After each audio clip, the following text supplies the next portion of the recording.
parece haber un desinflamiento, digamos así, de la candidatura de Manfred. Manfred Reyes Villa es el que más sistemáticamente se ha preparado, Jorge Luis, para competir en estas elecciones. El que ha organizado en el tiempo en el que ha estado un partido, ha recolectado firmas, ha hecho todos los trámites respectivos, ha limpiado, digamos así, su expediente legal, ha hecho una muy buena gestión, digamos, a pesar de este tema de la basura, que de alguna manera ya ha tendido a disminuir en los últimos días. Es reconocido como probablemente el mejor alcalde del país. Y sin embargo, como decía Andrés Gómez, probablemente, dado que la agenda ha girado ahora hacia el tema económico, probablemente para los electores un alcalde exitoso que hace obras no sea precisamente la persona indicada para enfrentar una crisis económica, ¿no? Me parece que ahí ha jugado un poco en contra de Manfred, su perfil demasiado municipalista, demasiado local. Quizás la gente lo prefiere mantener, lo prefiere, digamos, ahí en la alcaldía, que se mantenga o que sea eventualmente gobernador en Cochabamba, pero quizás no lo ve como presidente. Pienso que esa es una de las razones. Vamos a continuar con el análisis de la primera encuesta nacional y vamos contigo, Rafa, nuevamente. Gracias por la paciencia a ambos. A ver, vamos con así casos, ¿no? Me interesa mucho el fenómeno de Manfred Reyes Villa. Estaba escuchando a una analista en Argentina hablar acerca de el fenómeno de algunos candidatos que son los que primero aparecen antes de que comience la carrera electoral, los que aparecen como primeras figuras de oposición o figuras para lanzarse a las elecciones y que tienden a desinflarse en vez de aumentar su electorado durante todo el tiempo que resta antes de entrar a la campaña. Y parece que ese fenómeno ha sucedido con Reyes Villa. Parece ser además que no solamente es un tema de Cochabamba. Cualquiera hubiera dicho que en Cochabamba debía estar en primer lugar, pero sorprendentemente en Cochabamba tiene el segundo lugar.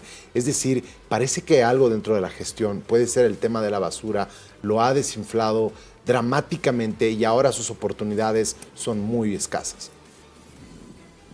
Sí, yo efectivamente pienso que sí, parece haber un desinflamiento, digamos así, de la candidatura de Manfred.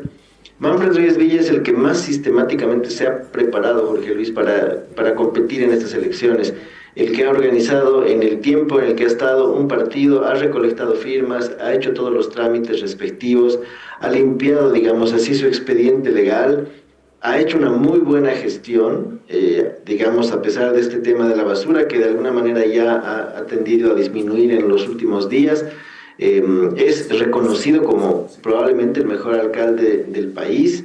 Y sin embargo, como decía Andrés Gómez, probablemente, dado que la agenda ha girado ahora hacia el tema económico, probablemente para los electores un alcalde exitoso que hace obras no sea precisamente la persona indicada para enfrentar una crisis económica, ¿no? Me parece que ahí ha jugado un poco en contra de Manfred, su perfil demasiado municipalista, demasiado local. Quizás la gente lo prefiere mantener, lo prefiere, digamos, ahí en la alcaldía, que se mantenga o que sea eventualmente gobernador en Cochabamba, pero quizás no lo ve como presidente. Pienso que esa es una de las razones.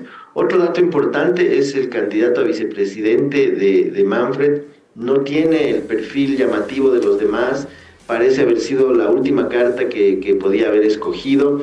Su panorama de alianzas es muy reducido, prácticamente es el actual acompañante de Fórmula, su único aliado, podríamos decir. Y entonces sí, efectivamente ha perdido mucha velocidad, ha perdido mucho impulso y no parece ser, digamos, una fuerza considerable. Sin embargo, yo creo acá que la propia división de la oposición tradicional no es necesariamente perjudicial para la oposición.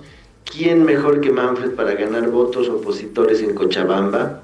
Ni Samuel ni Tuto lo pueden hacer de la forma en que él lo puede hacer. Y entonces es convertido tal vez en una fuerza regional cochabambina, teniendo una bancada fuerte en Cochabamba, teniendo un par de senadores en Cochabamba, quizás podría formar parte de un nuevo gobierno de coalición. Sabemos que Manfred es un hombre abierto a ese tipo de alianzas y que eventualmente podría cogobernar con sus otros socios, digamos, de la oposición tradicional. Él no se ha enfrentado, no ha atacado, como lo hizo, por ejemplo, Chi, ni a Tuto, ni ni a Samuel, y entonces yo creo que ahí están abiertas las puertas para un posible acercamiento, digamos, entre Súmate y las otras dos fuerzas, ¿no? Pero bueno, son, digamos, los avatares de una campaña que siempre van cambiando y que obligan a los candidatos a mantenerse siempre en la agenda y a estar tocando los temas centrales, los temas fundamentales, los que en ese momento discuten los periodistas, pero también los ciudadanos. Andrés, siguen saliendo datos, estoy leyendo en este momento la encuesta, dice Doria Medina lidera entre los más jóvenes y Tuto está mejor entre los adultos. ¿Qué lectura podemos hacer de esto? Mira, Soraya, ¿cómo decide una persona?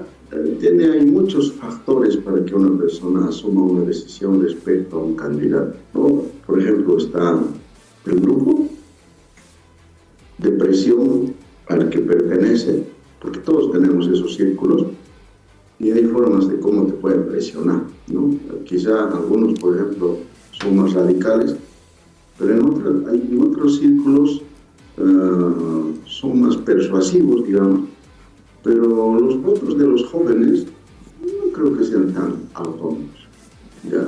Por la siguiente razón.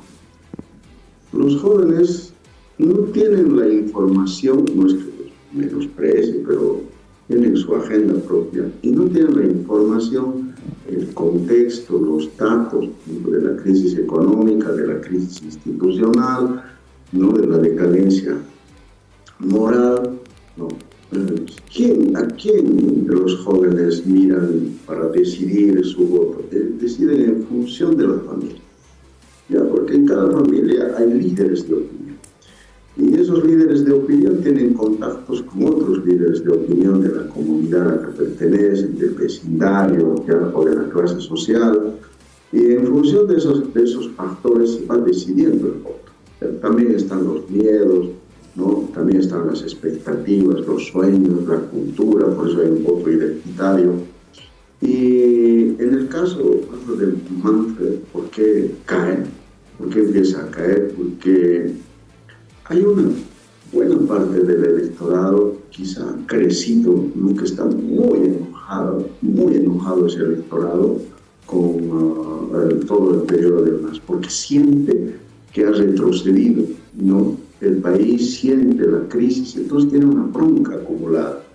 Y a todo aquel candidato que asocia, por ejemplo, con Luis Arce, en este caso Manfred lo asocia con Luis Arce, empieza a caer, ¿ya? Porque ese electorado tiene información, ese electorado deduce que en el mal momento que está atravesando hay un responsable, pero no solo a ese responsable apunta, sino también a otro responsable.